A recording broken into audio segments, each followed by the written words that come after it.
Assalamualaikum class.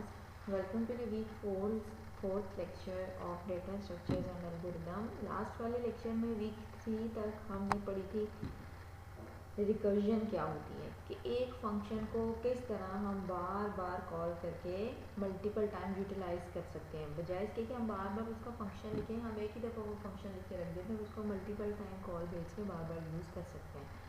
Recursion के हमने algorithms पढ़े थे, उनकी डेफिनेशन पढ़ी थी, सोल्यूशन पढ़े थे, कुछ हमने एग्जांपल देखी थी, टावर ऑफ हर्नोई की हमने एग्जांपल देखी थी, उसके अलावा फेबिनॉकी सीरीज़ की हमने एग्जांपल देखी थी, फैक्टोरियल की हमने एग्जांपल देखी थी। ये सब क्या था? रिकर्शन। आज वाले लेक्चर में हम पढ़ेंगे कि बबल सॉर्ट क्या होती है, बबल सॉर्ट के कुछ एल्गोरिदम पढ़ेंगे, बबल सॉर्ट की कॉम्प्लेक्सिटीज़ पढ़ेंगे कि बेस्ट केस में बबल सॉर्ट किस तरह काम करती है, एवरेज केस में उसकी कॉम्प्लेक्सिटी क्या होती है, वर्स्ट केस में उसकी क्या कॉम्प्लेक्सिटी करती है, और एक फुल फ्लेज एग्जांपल सॉल्व करेंगे बबल सॉर्ट की। जब ये लेक्चर आप लोग कवर कर लेंगे, आपको ये समझ आ जाएगी कि बबल सॉर्ट में किस तरह हम जो डाटा है उसके लिस्ट में सॉर्टिंग करते हैं। तो आपके सीआर ने आपके साथ डीएसए का लैब मैनुअल शेयर किया होगा, उस लैब मैनुअल में बबल सॉर्ट की प्रॉपर कोडिंग लिखी हुई है, ठीक है। उस कोडिंग को आपने देख के जो डिफरेंट इम्प्लीमेंटेशन है बबल सॉर्ट की वो आपने कंप्लीट करनी है। ओके, नेक्स्ट आपके पास जो आ जाता है कि बबल सॉर्ट होती क्या है। Bubbles in bubble sort each element is compared with adjacent element. इसका मतलब ये है कि जब भी आपके पास कहीं भी क्यूरी आ जाए या क्वेश्चन आ जाए कि बबल सॉर्ट क्या होती है और वो क्या करती है, तो आपको उसको नाम से ही समझ जाना चाहिए।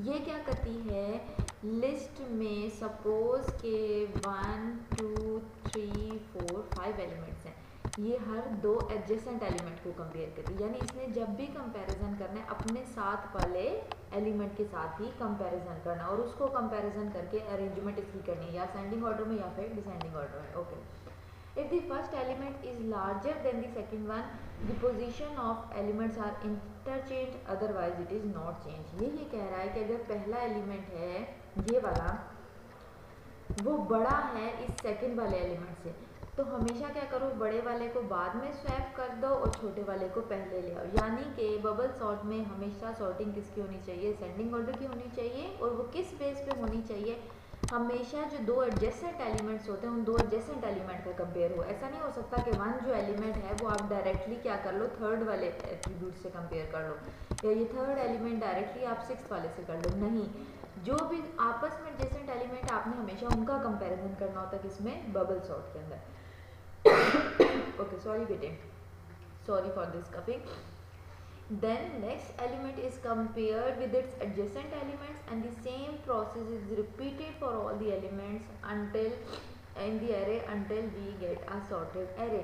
वो ये कह रहा है कि सबसे पहले बबल सॉर्ट में हमें ये पता है कि हमने दो एडजेसेंट एलिमेंट का कंपैरिजन करना है। सेकंड कंपैरिजन करते हुए हमें ये देखना है कि अगर पहला वाला लिस्ट का आइटम बड़ा है तो उसको सेकंड पे ले जाओ, और सेकंड वाला छोटा है तो उसको फर्स्ट पे ले आओ, अदरवाइज नो चेंज होगी। ओके, थर्ड स्टेप में हमने क्या करना है, हर एलिमेंट जो है वो अपने एडजेसेंट एलिमेंट से कंपेयर होता जाएगा, थ्रू आउट द लिस्ट जो है हम ये अपनी एरे जो है उसको सॉर्ट कर लेंगे। ओके, अब इसका एल्गोरिदम क्या है, let A be the linear array of N number. Example दी हुई है कि सपोज करो ए जो है वो एक लीनियर एरे के एन नंबर्स हैं, यानी ए से लेके एन तक कुछ नंबर हैं, एरे का नाम ए है, उसके अंदर 1 से लेके एन तक कुछ नंबर हमारे पास पड़े होंगे। Suppose the list of number is a1 a2 so on an, यानी कि उस a वाली एरे में नंबर कहाँ तक पड़े हुए हैं, n नंबर पड़े हुए हैं, ठीक है। अब हमने क्या करना है, sorting of a means rearranging the element of a so that they are in order. Sorting, इस एरे को सॉर्ट करने का मतलब ये है कि इसके अंदर जो एलिमेंट हैं 1 2 so on n, वो आपने इस तरह अरेंज करने हैं कि आपको वो एक सीक्वेंस में नजर आए। Here we are dealing with the ascending order। हम किस पे काम करें, ascending order में, जिसकी कंडीशन ऐसे होगी कि एलिमेंट 1 जो है, यानी कि 1 वाले एड्रेस पे एरे में जो भी वैल्यू पड़ी है वो हमेशा एरे वाले 2 एड्रेस से छोटी हो, और जो 2 पे पड़ी है वो हमेशा 3 से छोटी हो। इसी तरह करते करते हम एंड पे जाते जाएंगे लास्ट एलिमेंट तक। हमने असेंडिंग ऑर्डर में पूरी एरे सॉर्ट कर देनी है। अब ये बबल सॉर्ट का एल्गोरिथम काम किस तरह करते हैं हम नेक्स्ट स्लाइड में देखेंगे। ओके, स्टेप नंबर 1 क्या है, कंपेयर एट्रीब्यूट 1 एंड एट्रीब्यूट 2, यानी कि एरे का इंडेक्स 1 और 2। सपोज ये एक एरे है मेरे पास, इसमें 1 2 3 4 5 6 इंडेक्स है आपके पास, ठीक है। ये ऑब्वियसली 0 इंडेक्स से स्टार्ट होता है, फिर 1 2 3 4 5। अभी हम सपोज करें ये 1 2 3 4 5 6 हमारे पास इंडेक्सेस है। उसने कहा है सबसे पहले आपने कंपेयर करना होता है एरे के इंडेक्स 1 और इंडेक्स 2 को। इन दोनों इंडेक्स को कंपेयर करो। सपोज यहाँ पर लिखा हुआ है 5 और यहाँ पर लिखा हुआ है 3। आप कंपेयर किया तो हमें पता है कि 5 बड़ा है और 3 छोटा है, जबकि हमें पता है 3 पहले आना चाहिए फिर 5 आना चाहिए। इसका क्या मतलब कि हम इन दोनों को स्वैप कर देंगे। जैसे ही हम इसको स्वैप करेंगे तो यहाँ पर 3 आ जाएगा एंड यहाँ पर हमारे पास क्या आ जाएगा, 5 आ जाएगा। कंडीशन फुलफिल हो जाएगी कि हमेशा जो इंडेक्स 1 है वो इंडेक्स 2 से छोटा होना चाहिए आपकी एरे की सॉर्टिंग में। क्या लिखा हुआ है, इसी को रीड करो, यही बात इंग्लिश में लिखी हुई। If A1 is greater than A2 then interchange the position. अगर A1 में जो वैल्यू है वो ग्रेटर है A2 से तो इनकी पोजीशन जो इंटरचेंज कर दो, यानी दोनों को आपस में स्वैप कर दो। By A1 is equals to A1 and A2 is equals to A2। ये टेम्परेरी डाटा स्टोर करा रहे हैं, यानी 5 को उठा के 3 की जगह पे ले आओ, 3 को उठा के 5 की जगह पे ले आओ। अगर ये पहला वाला इंडेक्स जो है वो बड़ा होगा, अगर छोटा होगा देन स्वैप नहीं करना। Then compare A2 and A3 and arrange them so that A2 is greater than A2 is less than A3। इसके बाद क्या करो, जब ये स्वैप हो गए देन नेक्स्ट 2 एलिमेंट पे जाओ और वो 2 एलिमेंट क्या होने चाहिए, एक A2 होना चाहिए और एक A3 होना चाहिए। यानी कि पहले इन दोनों को कंपेयर करो। अब सपोज यहाँ पर 2 एलिमेंट पड़ा था, अब 3 जो है वो 2 से बड़ा है। इसका क्या मतलब, आपको फिर ये स्वैप करना पड़ेगा, 2 यहाँ पर आ जाएगा और 3 यहाँ पर आ जाएगा। इन दोनों को फिर अरेंज करो। Continue this process until an-1 with a। कहता है ये प्रोसेस तुमने कंटिन्यू रखना है जब तक तुम्हें लास्ट एलिमेंट तक आप नहीं पहुंच जाते और आपको ये पूरी जो एरे है वो सॉर्टेड नहीं मिल जाती। Step 1 contains n-1 comparison that is the largest element is bubbled up to the nth position. जो सबसे पहला स्टेप है जिसमें हम कंपैरिजन करते जाते हैं, इसमें क्या होता है, पहला एलिमेंट एंड तक पहुंच जाता है तो उसके कितने कंपैरिजन बनते हैं, n-1, यानी कि टोटल नंबर में से एक वैल्यू कम कर दें तो टोटल इसके इतने कंपैरिजन बन जाते हैं। When step 1 is completed, an will contain the largest element। जैसे ही ये हमारा कंपैरिजन वाला स्टेप कंप्लीट होता है तो ये जो लास्ट वैल्यू होती है हमारे पास, इस पर हमेशा लार्जेस्ट एलिमेंट आ जाता है। ओके, ये सिर्फ स्टेप 1 है। स्टेप 2 में क्या होता है, ये अभी पहले पास में हमने क्या किया, इन सबको कंपेयर कर दिया छोटे बड़े के लिहाज से। देन स्टेप 2 में हमने क्या किया, रिपीट दी स्टेप 1, जो आपने पहले स्टेप किया था, हर एक एडजेसेंट एलिमेंट को वो दोबारा से करना है with one less comparison, that is now stop comparison at an-1 and possibly rearrange an-1 and n-2 and so on। वो ये कह रहा है जब एक दफ़ा पहले पास में आपके पास एरे रीअरेंज हो जाती है, उसके बाद सेकंड पास के लिए आपको वही सारे स्टेप्स करने होते हैं, मगर उसमें जो होती है अब आपका एक कंपैरिजन लेस हो जाता है क्योंकि आपको लार्जेस्ट एलिमेंट जो है वो लास्ट स्टेप पे मिल जाता है। Okay, the first pass step 2 involve n-2 comparison and the second largest element will occupy the an-1। जब आप सेकंड दफ़ा पूरी एरे पे यही जो स्टेप नंबर 1 था वो फॉलो कराते हैं तो आपके पास सेकंड स्टेप में जो एरे का सेकंड लास्ट इंडेक्स है वहाँ पर सबसे लार्जेस्ट वैल्यू मिल जाती है और अभी पीछे सारी आप कंपैरिजन कर रहे होते हैं। In the second part step 2 involve n-3 comparison and the largest element will occupy. इसी तरह आपके पास जिस तरह आप एरे में पीछे आते जाते हैं उसी तरह आपके पास लार्जेस्ट एलिमेंट उस एक इंडेक्स पे बैकएंड पे मूव करता जाता है और आपकी एरे जो है पूरी इस इंडेक्स तक आने के लिए एक सॉर्टेड एरे या एक असेंडिंग ऑर्डर में सॉर्ट हो जाती है।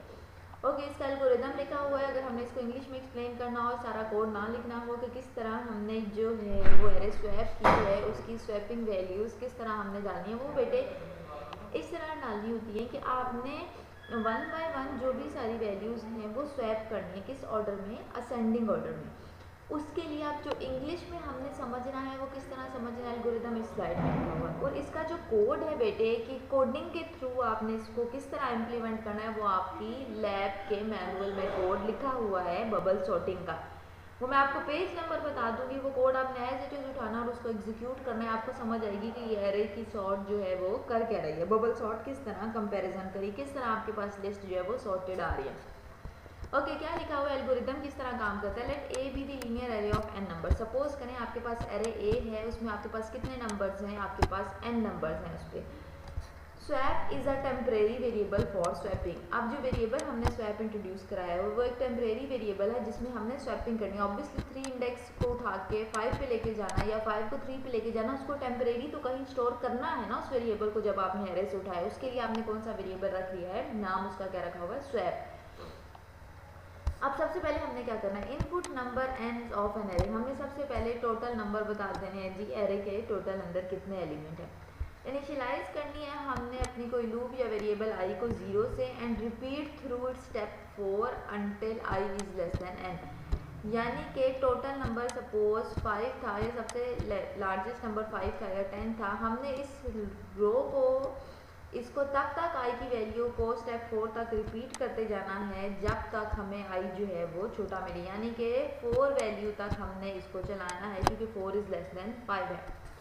Initialise j is equal to 0 and repeat through the step 4 if j is less than n minus I, यानी कि इस i की वैल्यू से भी कम हो और -1 और उसमें 1 भी कम हो। यानी कि इसका ये मतलब हुआ कि आप इंडेक्स बी मैच करते जा रहे हैं अपने एरे पे। और फोर्थ स्टेप पे आपने जाके क्या करना है, जे की वैल्यू जो भी होगी, सपोज वो सबसे फर्स्ट टाइम 0 है and 0 is less than 5, 5 minus 0 is equal to 0 and 0 minus 1, 5 minus 1 is equal to 4। ये सारी वैल्यू यहाँ पर एग्जीक्यूट हो रही है जब जे की वैल्यू 0 है। ए इंडेक्स 0 पे जो वैल्यू है वो अगर ग्रेटर है ए इंडेक्स j प्लस 1 से, यानी 0 प्लस 1 या इंडेक्स 2 से, इंडेक्स 1 की वैल्यू इंडेक्स 2 से ग्रेटर है तो आपने क्या कर देना है, स्वैप कर देना है। अगर तो ग्रेटर नहीं है तो आपने स्वैप नहीं करना। अब स्वैप क्या किया, स्वैप वेरिएबल में आपने कौन सी वैल्यू स्टोर करा दी, ए जे की, क्योंकि वो ग्रेटर थी। ए जे की वैल्यू सपोज 5 है, उसको आपने किस इंडेक्स पे ला के रख दिया, j प्लस 1 पे, और j प्लस 1 को स्वैप कर दिया अपनी एरे के साथ। अब मैं इसको ड्राई रन करती हूँ। सपोज हमारे पास n नंबर ऑफ एरे है, वो हम रख लेते हैं 3 रख लेते हैं या चलें 4 रख लेते हैं। Okay, i is equal to 0, repeat the step, repeat through the step 4। आपने स्टेप 4 तक रिपीट करना है if i is less than n। i मेरे पास क्या है 0, n मेरे पास क्या मैंने रखा हुआ है 4, 0 is less than 4, condition true है। उसने कहा है कि अगर कंडीशन ट्रू हो तो आपने स्टेप 4 तक मूव करना ही करना है, रिपीट करना है। नेक्स्ट स्टेप में क्या लिखा, int j is equal to, initialize j is equal to 0 and repeat through step 4 if j is less than n minus 1। अब j भी मेरे पास क्या था 0, 0 इज लेस देन 4 माइनस आई की वैल्यू मेरे पास क्या थी अभी तक 0 थी, माइनस 1, ठीक है, ये 1 हमने इनिशियलाइज किया हुआ, ऐसे वेरिएबल रखा हुआ है। ओके, जे की value 0, 0 is less than 4 minus 1 is equal to क्या हो जाता है 3। कंडीशन फिर भी ट्रू है, इसका मतलब यहाँ पर आ जाओ। अब इसमें देखो ए इंडेक्स जे पे क्या वैल्यू है 0, ठीक है, इज ग्रेटर देन 0 प्लस 1 क्या होता है 1। क्या 0 1 से ग्रेटर है, नहीं ग्रेटर। इसका क्या मतलब, ये वाली कंडीशन फॉल हो गई। आपने ये जो 3 स्टेप हैं स्वैपिंग वाले ये फुलफिल नहीं करने। ये स्टेप आपने तब फुलफिल करने हैं जब आपके पास यहाँ पर ए का इंडेक्स जो है सपोज यहाँ पर 2 है और यहाँ पर जो वैल्यू है वो 1 है। 2 is greater then 1, yes 2 is greater then 1, तो आपने स्वैप वेरिएबल में कौन सी वैल्यू स्टोर करा देनी है 2, और फिर किसको इक्वल कर देना है, ए जे की वैल्यू क्या थी 2, 2 is equal to 2 plus okay sorry 1, ये जे की वैल्यू क्या है 1 प्लस 1, यहाँ पर 2 को आपने किससे इक्वल कर दिया, जे प्लस 1 की इक्वल कर दिया, यानी इस वैल्यू के इक्वल कर दिया। अब इस j वाली वैल्यू की वैल्यू को आपने 2 की वैल्यू साइन कर दी और इस 2 की वैल्यू पे जो भी आपके पास 1 वैल्यू थी उसको आपने इक्वल कर दी। ये क्या किया आपने 1 को 2 के साथ स्वैप कर दिया। अब 2 ग्रेटर है 1 से तो हमें 1 पहले मिल गया यहाँ पर ए जे प्लस 1 पे, और इज इक्वल टू हमने क्या कर दिया 2 के, जहाँ पर भी 2 है उसकी इक्वल 1 वैल्यू आप स्वैप करा सकते हैं। फिर आप क्या करें, अपनी एरे को सॉर्टेड डिस्प्ले करते हैं। अब ये काम किस तरह करें, आपको ये 1 बाय 1 स्टेप नजर आएंगे तो आपको पता चलेगा किस तरह काम करें। और बेटे टाइम कॉम्प्लेक्सिटी क्या होती है बबल सॉर्ट की, is calculated in the terms of number of comparison for function n and the number of loop, यानी कि कितने टाइम आपके कंपैरिजन हुआ है हर एक वेरिएबल के साथ, ये क्या करती है मेजर करती है आपकी time complexity. Here the two loops, outer loop and inner loop iterates on the comparison. ये जो दो लूप हमने देखी, आई लूप और जे लूप, ये जो दो लूप काम करेंगे, ये क्या करेंगे, कंपैरिजन करेंगे आपके कोड का. The number of the time the outer loop iterates is determined by the number of elements in the list which is asked to the sort. बाहर वाली लूप कितनी दफ़ा मूव करेगी ये डिपेंड करेगा कि आपके एरे के कितने एलिमेंट हैं, और इंटरनल लूप भी कितनी दफ़ा मूव करेगी ये डिपेंड करेगा कि आपकी कंडीशन इनर लूप की कितनी दफ़ा ट्रू हो रही है आउटर लूप की, जो कि इनर लूप को रन करेगी. बाय डिफॉल्ट ऐसा होता है कि इनर लूप हमेशा वन टाइम लेस आइट्रेट करती है आउटर लूप के. तो फंक्शन n है, n into N minus one is equal to big O of N square. इसी टाइम कॉम्प्लेक्सिटी जो बिग ओ की नोटेशन से रिप्रेजेंट करते हैं वो बबल सॉर्ट की हमेशा क्या होती है, एन स्केयर होती है. एन स्केयर इसकी होती है, इसमें दो लूप काम कर रही होती हैं. इनर लूप जो है वो एन टाइम रन करेगी, आउटर लूप जो है वो एन टाइम रन करेगी, और जो आपकी इनर लूप है वो हमेशा एन माइनस वन यानी कि इस एन से एक नंबर कम रन करेगी. तो इसको आप अगर ओपन करें तो आपके पास रिजल्ट आता है एन स्केयर. तो इसकी टाइम कॉम्प्लेक्सिटी क्या बन जाती है, big O of N square. अब बेस्ट केस भी होता है, वर्स्ट केस भी होता है, और एवरेज केस भी क्या होता है. बेस्ट केस में आपकी सॉरी जो बबल सॉर्ट होती है उसकी कॉम्प्लेक्सिटी क्या है. In this case, the inner loop will iterate with the if condition evaluating the time, that is, the swap procedure is never called. In the best, outer loop will terminate after the one iteration, that is, it involves performing one pass which requires n minus one comparison. Best case की जो complexity है वो big O of N square है. इसमें ये होता है कि आपकी जो इनर लूप होती है उसके बाद आपको स्वैप की ज़रूरत ही नहीं होती, यानी कि आपका वन ऑलरेडी ही टू से स्मॉलर पड़ा होता है, तो आपको स्वैप करने की इनर लूप में ज़रूरत नहीं पड़ती.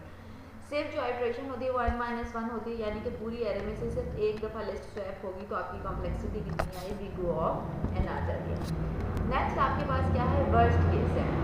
इन this case the array will be inverted list. आपके पास वर्स्ट केस में क्या होती है, आपकी इन्वर्टेड लिस्ट एरे होती है जिसमें बड़े से छोटे की तरफ आपने मूव करना होता है. Here to move the first element to the end of the array n minus one type and the swapping procedure is to be called. Every other element in the list will also move on one location towards the start and end of the loop on every iteration. Thus n times the outer loop will iterate. इसमें क्या होता है, आपने worst case scenario में आपने descending order में अपनी list को कन्वर्ट करना होता है. या फिर आपके पास डाटा ऐसा होता है कि जो सबसे पहला एलिमेंट है वो सबसे बड़ा होता है, और आपने उस पहले एलिमेंट को जो है वो सबसे लास्ट में उठा के यानी जीरो पे उठा के लेके जाना होता है. तो आपकी लूप जो है वो उतनी ही दफ़ा एग्जीक्यूट होगी. हर एक पास पे, हर एक स्वैप पे इस एलिमेंट को मूव करना पड़ेगा. पहले 5 4 के पास जाएगा, फिर 4 से 3 के पास जाएगा, 3 से 2 के पास, करते करते आपके पास वो यहाँ पर आएगा इंडेक्स 0 पे, और ये इंडेक्स 0 जो है वो यहाँ पर जाएगा, 1 2 3 4 5 जो है वो सॉर्ट होंगे.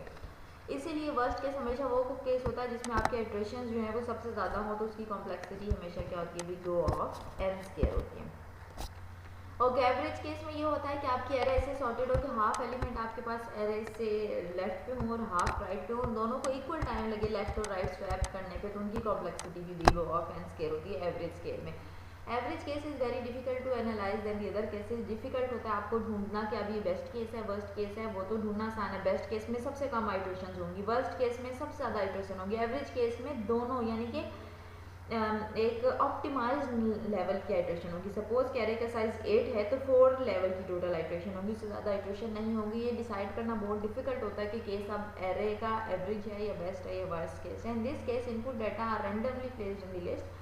The exact time complexity will be calculated only if we know the number of iteration, comparison and swapping. हमेशा हम तभी फाइंड कर सकते हैं एवरेज केस जब हमें पता हो कि कितनी आइट्रेशन में ये एरे सॉर्ट हो जाएगी, इसको कितने कंपैरिजन लगेंगे और कितनी दफ़ा हमें स्वैप करनी पड़ेगी. मगर इसकी कॉम्प्लेक्सिटी भी वर्स्ट केस की कॉम्प्लेक्सिटी के इक्वल होती है, जो कि big O of N square होती है, क्योंकि आपके लिए अननोन होती हैं सारी चीज़ें. Okay, now this is the example of bubble sort. कि बबल सॉर्ट करती क्या है, वो किस तरह रन होती है, किस तरह हम उसमें स्वैप करते हैं. देखिए आप इस एरे को और से देखें. इसका फर्स्ट एलिमेंट क्या है, 98, देन 23, 45, 14, 6, 67, 33, 42. आपको कहीं से लग रही है कि ये एरे स्वैप है, ऑब्वियसली ये एरे स्वैप नहीं है. इसके कितने इंडेक्स हैं, टोटल 8 इंडेक्स हैं, 1 से लेके 8 तक. अब हमने क्या पढ़ा था, बबल सॉर्ट का पर्पज़ ही ये है कि उसने जब भी स्वैप करना है उसने दो एडजेसेंट एलिमेंट को स्वैप करना है. आप देखो कि 98 क्या यानी कि ए आई या A I is greater than A J is greater than A J minus one. Greater है ना, इसका मतलब कि वो जो ए बी सी हमने 3 स्टेप लिखे हुए थे वो अब परफॉर्म होंगे. इन दोनों को हमें स्वैप करना पड़ेगा। देखो क्या लिखा हुआ है, 98 ग्रेटर है 23 से, ऐसा ही है। अभी किस पे पड़ा है, इंडेक्स 1 पे पड़ा है। ओके, अब आपने क्या करना है, इसको स्वैप कर देना है। ऐसा ही लिखा है, 98 को किससे स्वैप कर दो, 23 से स्वैप कर दो। अब आप अपने स्वैप के फ्लैग को देखें, वो ट्रू है और आपने स्वैप कर दिया 23 को 98 के साथ, और किस इंडेक्स पे स्वैप किया, इंडेक्स नंबर 1 पे। n जो है वो टोटल नंबर ऑफ एरे का साइज है, और इसमें कितने पासेज होंगे, 7 पासेज होंगे, क्योंकि लास्ट एलिमेंट जो है वो आपके पास ग्रेटर एलिमेंट आ जाएगा। और आप 0 इंडेक्स से स्टार्ट करेंगे तो आप 7 दफ़ा उस एलिमेंट को स्वैप कर सकते हैं, ज़्यादा स्वैप नहीं कर सकते। तो ये आपके स्वैप का फ्लैग। अब आप इस एरे को देखें, पहले 2 एलिमेंट जो है वो स्वैप हो गए। अब नेक्स्ट आपके पास क्या था, हमने ऐसे ही पढ़ा था कि स्टेप नंबर 1 ये होता है कि आपने पहले 2 एलिमेंट को करना होता है, देन नेक्स्ट 2 एलिमेंट को करना होता है, देन नेक्स्ट 2 एलिमेंट को। अब इन दोनों में देखें, फिर 98 बड़ा है 45 से, ऐसा ही है। इसका क्या मतलब, हमें इन दोनों को फिर स्वैप करना पड़ेगा। अब हम किस इंडेक्स पे स्वैप करें, इंडेक्स नंबर 2 पे। आपके स्वैप का फ्लैग अभी तक ट्रू था इस इंडेक्स पे जब हमने काम किया। अब आपको पता चल गया है कि ये दोनों को स्वैप करना है, तो आपके स्वैप का फ्लैग 2 है। अब नेक्स्ट पास में आपने सिर्फ लिखा कि स्वैप कर दें मुझे 98 को 45 पे और 45 को 98 पे स्वैप कर दिया गया। इंडेक्स 2 पे आपने क्या किया, 45 और 98 को स्वैप कर दिया। ओके, नेक्स्ट हमारे पास क्या था, फिर स्टेप 1 ही अभी तक चल रहा है। हमने कहा था नेक्स्ट 2 एलिमेंट्स को हम कंपैरिजन करेंगे, इन 2 एलिमेंट को आपने कंपैरिजन किया। फिर 98 बड़ा है 14 छोटा है, आपने क्या करना है, इस 14 को उठा के यहाँ पर ले आना। किस इंडेक्स पे आप कर रहे हैं, हम इंडेक्स नंबर 3 को चेक कर रहे हैं।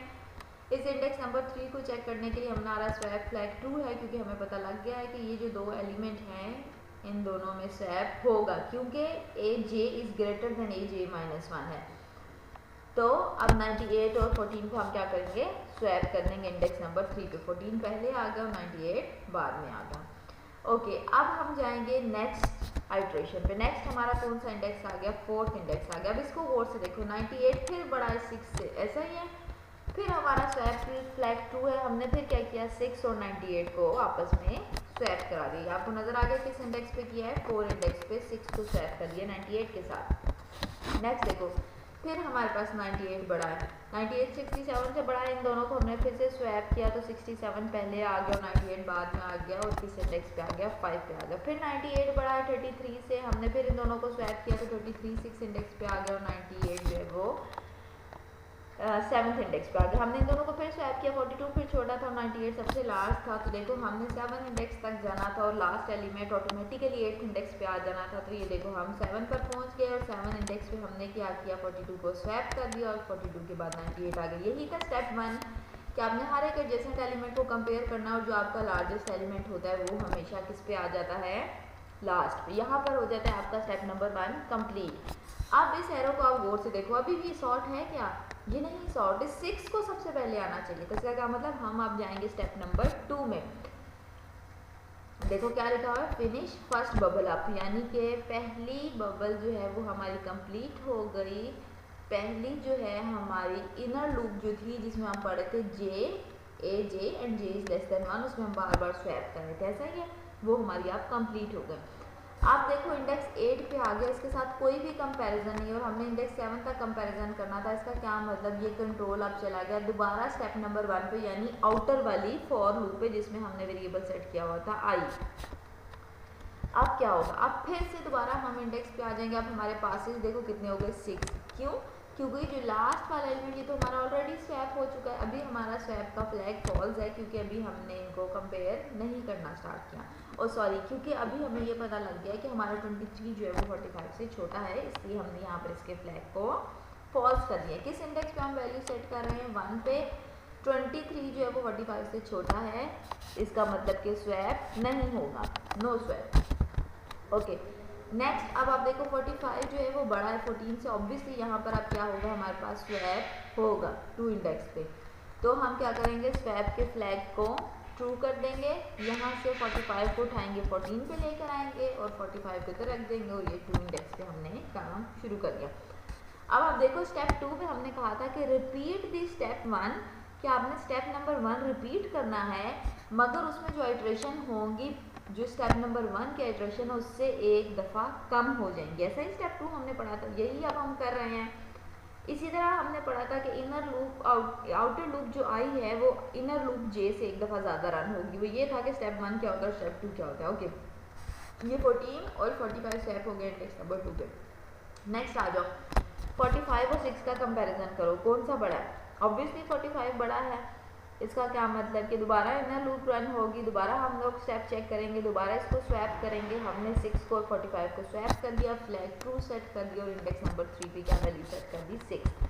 फिर कंपैरिजन करो, 45 छोटा है 67 से, इसका क्या मतलब इसमें अब दोबारा स्वैप नहीं होगा, ये नो स्वैप। इंडेक्स 4 पे कोई भी स्वैप नहीं हुआ। नेक्स्ट 67 और 33 पे ऑब्वियसली 67 बड़ा है, 33 पहले आना चाहिए, तो फिर से हमारे पास स्वैप होगा किस इंडेक्स में, इंडेक्स नंबर 5 पे हम 33 ले आएंगे और 67 को हम स्वैप करके 6th इंडेक्स पे ले जाएंगे। ओके, नेक्स्ट देखो, फिर 67 बड़ा है 42 से, 42 को यहाँ पर आ जाना चाहिए और 67 को यहाँ पर आ जाना चाहिए। फिर हमने इनको स्वैप किया तो 42 को हम 6th इंडेक्स पे उठा के ले आए, फ्लैग को 2 सेट किया और 67 को हम 7th इंडेक्स पे ले गए। ओके, ये सेकंड जो हमारी इटरेशन थी कंप्लीट हो गई। अब फिर से इस एरे को देखो, 67 सबसे बड़ा था, वो अब आ जाना चाहिए था सेकंड इंडेक्स पे। यही हम पढ़े थे an-1, फिर an-2, देन an-3। ऐसा ही स्टेप 2 में हमने पीछे एल्गोरिथम में पढ़ा था, जो इंग्लिश लिखी थी, वही काम यहाँ पर हमने कर लिया। ओके सॉरी, नेक्स्ट आप देखो कंपैरिजन, ये छोटा, इसका क्या मतलब इसमें स्वैप नहीं होगा आपके पास। अब हमने क्या करना है, दोबारा इटरेशन के स्टेप 1 को रिपीट करना है और उसमें देखो, अभी भी देखो ये स्वैप नहीं थी, 6 अभी यहाँ तक पहुँचा, इसको यहाँ पर आना चाहिए 6 को। इन दोनों को हमने कंपैरिजन किया, 23 जो है इंडेक्स 1 पे कंपैरिजन किया, ये n-1 हो गया ऑब्वियसली, क्योंकि 6 इंडेक्स पे हमारे पास अब क्या हो गई, वैल्यू कंप्लीट हो गया। अब हम वापस जाएंगे 5th, इन पहली 5 वैल्यूज को कंपेयर करेंगे, यहाँ तक हमने कंपेरिजन करना है, उस आगे कंपैरिजन नहीं करना, इसलिए यहाँ पर इंडेक्स सेट और दोबारा कम हो गया, 5 दफ़ा हमने आइट्रेशन करनी है। 23 जो है वो बड़ा है 14 से, इसका क्या मतलब इन दोनों में स्वैप होगा, तो 14 यहाँ आ जाएगा और 23 यहाँ पर। तो इंडेक्स 1 को हमने स्वैप किया, 14 यहाँ पर आ गया, 23 यहाँ पर आ गया। दोबारा कंपैरिजन किया, 23 6 से बड़ा है, ऑब्वियसली फिर स्वैप होगा, हमने 6 को 23 की जगह पे ले आया, यहाँ पर ट्रू वैल्यू सेट कर दी। नेक्स्ट 23 45 से छोटा है, यहाँ पर कोई स्वैप नहीं होगा, थर्ड इंडेक्स पे 23 ही हमारे पास पड़ा रहेगा, ये थर्ड इंडेक्स पे हमारे पास 23 ही एज इट इज़ वो है, उसमें कोई स्वैप नहीं आया। 45 बड़ा है तो ऑब्वियसली 33 45 की जगह स्वैप हो जाएगा, 45 बड़ा है तो 42 पहले आ जाएगा, फिर से हमारा स्वैप हो जाएगा 5th नंबर इंडेक्स पे। अब देखो नेक्स्ट में 45 जो है वो 67 से छोटा है, इसका क्या मतलब कि स्वैपिंग नहीं होगी और ऑलरेडी इससे अगले जो एलिमेंट है वो रेंज है, इसका क्या मतलब कि थर्ड जो स्टेप है यानी कि थर्ड आइट्रेशन जो है वो भी हमारी लूप की हो गई है कंप्लीट। ओके, अब हम नेक्स्ट स्टेप पे मूव करेंगे, फिर हम कंपैरिजन करेंगे, 14 जो है वो 16 से बड़ा है, इसका क्या मतलब इंडेक्स 1 पे 6 आ जाना चाहिए और 6 जो है वो 14 की जगह मूव कर जाना चाहिए। आप इन दोनों को कर लेंगे स्वैप, फ्लैग आपने सेट किया ट्रू, 6 आ गया 14 की जगह, देन 14 जो है वो 23 से छोटा है, इसका क्या मतलब नो स्वैप, ये सही है। देन इंडेक्स 3 पे 23 भी 33 से छोटा है, ये भी आपके पास सही है। 33 42 से छोटा है, यहाँ पर भी नो स्वैप होगा। 42 45 से छोटा है, यहाँ पर भी नो स्वैप होगा। आप देखें आगे सारे रेंज ऐसे आगे तो आपने चेक किए हुए थे, इसका मतलब 4th आइट्रेशन भी आपकी फुल हो गई। अब ये जो लूप है ये 4th पास के बाद जाके कंप्लीट आपके पास सॉर्ट हो गया। ऐसा ही आप इसको गौर से देखें तो कोई भी एलिमेंट हमारे पास अब ऐसा नहीं बचा जो कि सॉर्टेड ना हो, तो ये क्या हो गई हमारे पास बबल सॉर्ट जो है वो कंप्लीट हो गई है यहाँ तक 42 तक। अब आप इसको 1 बाय 1 एंड तक इसे चेक करते जाएंगे कि आप चेक करें कि क्या ये स्वैपिंग की और फर्दर जरूरत तो नहीं। देखें 6 14 से छोटा है, नो, ओके नो स्वैप है। 14 23 से छोटा है, नो स्वैप है। 23 33 से छोटा है, नो स्वैप है। इसका क्या मतलब ये 33 और 43 की वैल्यू 5th पास पे भी कंप्लीट हो गई। आपने ये सारे इसलिए स्टेप चेक करने क्योंकि हमने ये पढ़ा था कि हमने लार्जेस्ट एलिमेंट के बाद जे n-1 n-2 n-3 तक यहाँ करके ले आना और यहाँ से देखना है कि क्या जो है वो स्वैपिंग हो रही है या नहीं। अब क्या लिखा हुआ, we didn't do any swapping so all of the other elements must be correctly placed. जब आपने एक दफ़ा इस पास को चेक कर लिया, लास्ट को आपने देखा कि पिछले किसी एलिमेंट में स्वैप नहीं हो, इसका क्या मतलब लिस्ट जो है ऑलरेडी आगे से स्वैप है। इसलिए ये जो रेस्ट ऑफ 2 स्टेप्स रहते हैं इनको हम क्या करते हैं, स्किप कर देते हैं क्योंकि लिस्ट जो है वो हमारी ऑलरेडी स्वैप हो चुकी है। टोटल अभी इसके अभी 2 जो स्टेप्स हैं वो लास्ट 2 स्टेप्स रहते हैं, उससे पहले ही हमारी लिस्ट स्वैप होगी। इसका क्या मतलब कि हमने इसको 5 आइट्रेशन में पूरी जो है हमारी वो लिस्ट जो है वो स्वैप हो चुकी है। ये आपकी जो लिस्ट है वो किस तरह स्वैप हो गई, बबल सॉर्ट के अकॉर्डिंग, जिसमें हमने 2 इंटरनल एलिमेंट्स को स्वैप करना था। अब आपकी जो असाइनमेंट नंबर 1 है वो असाइनमेंट नंबर ये है कि आपके पास ये कुछ एरेज है जिसमें मैंने वैल्यू डाली 27, 32, 23, 13, 51, 57, 66, 85। आपने क्या करना है, इनको सॉल्व करना है। और अगर आप देखें तो इसमें कितने एलिमेंट है, 1 2 3 4 5 6 7 एंड 8। कितने एलिमेंट हो गए, 8 एलिमेंट हो गए। तो ये जो सॉर्ट है ये कितने पासेज में कवर होगी, ऑब्वियसली 7 पासेज में कवर होगी। आपने क्या करना है, 1 बाय 1 मुझे ये पासेज में कवर करके दिखानी है। इसके लिए आपने एक इसका एल्गोरिदम लिखना है, जिस तरह स्लाइड्स में ही लिखा हुआ एल्गोरिदम वैसा एक एल्गोरिदम लिख के देना है मुझे। कितने पासेस के लिए, 8 पासेस के लिए, ठीक है, 7 पासेस के लिए 8 एलिमेंट्स की एरे के लिए। और ये वर्ड में बेटी आपने अपनी असाइनमेंट लिख दिया है। असाइनमेंट पे आपका रोल नंबर, आपका नेम, आपका क्लास का सेशन, आपका सब्जेक्ट, आपका कोर्स इंस्ट्रक्टर मस्ट मेंशन होना चाहिए। आपने ये लिस्ट स्वैप कैसे करनी है, इसके लिए एल्गोरिदम जो पीछे स्लाइड में मैंने आपको बताया वो आपने लिखना है। और जिस तरह मैंने ये आपको स्टेप बाय स्टेप इसी सेम एग्जांपल की जिसमें 8 एलिमेंट्स हैं और 7 स्टेप्स हैं, सिर्फ आपके पास क्या चीज़ चेंज है, ये डाटा मेंबर्स चेंज है, बाकी कुछ भी चेंज नहीं है लेक्चर में से। ठीक है, ये आपने मुझे एक असाइनमेंट बना के दी है और असाइनमेंट किसी ने मुझे मेल नहीं करनी है, आपकी क्लास के CR हैं, आपने अपनी क्लास के CR को मेल करनी है।